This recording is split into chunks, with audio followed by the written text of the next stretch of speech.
Hi. All right. So I'm here to talk about social media. And so, first off, I'd like to start about my experiences with social media so far.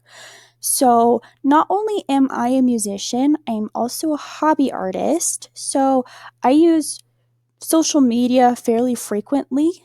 I will, post my illustrations, and I've actually gained a small amount of success from that so far.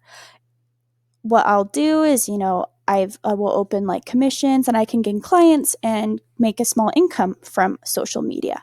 So, but as a musician, I haven't really dabbled in that area. I have just been focusing on school. But it's something I would like to do in the future. Just right now, I would just like to share my music, but as of right now, I just use my artwork. So, the artist that I want to talk about, her name is Tasia. She's a freelance illustrator. I follow on both Twitter and Instagram. So, she has a pretty interesting audience that she's built, not just only for her artwork, it's because, she creates fan art. She'll draw like TV shows or characters in her own style, and that's really appealing to a lot of people, including myself.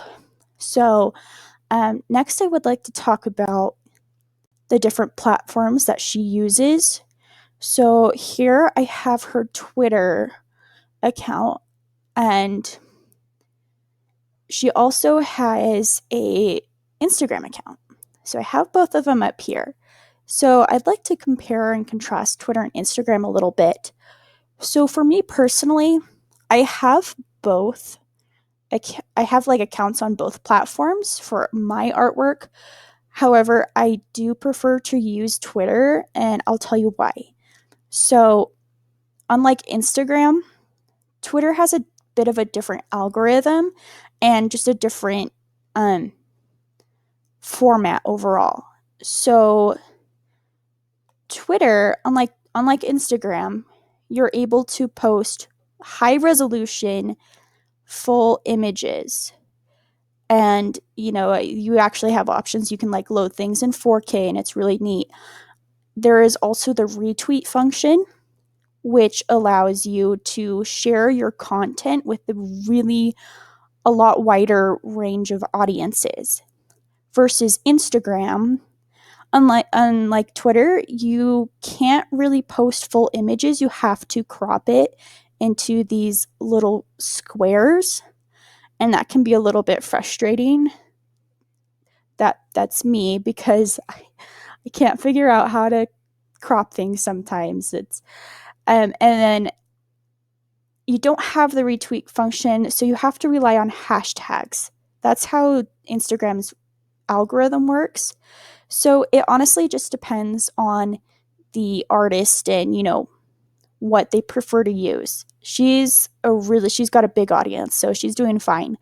So, but another thing I notice about Instagram is that a lot of platforms are trying to become like TikTok.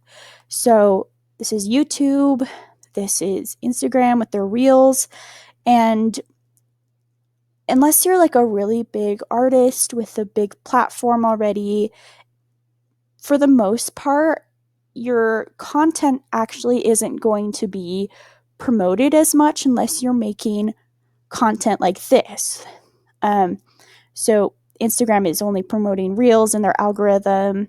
I'm not quite so sure about YouTube, but I know that Twitter is a little bit differently.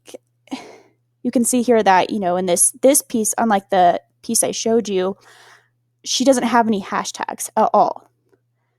And it's still able to reach a wide audience. So it honestly depends on the artist. Like I said before, I personally prefer to use Twitter just because I have experienced a lot of frustration with Instagram and their algorithm. But yeah, I think this is a really neat artist. I really like her illustrations a lot. And I'm happy to follow her on both platforms as long as she does well.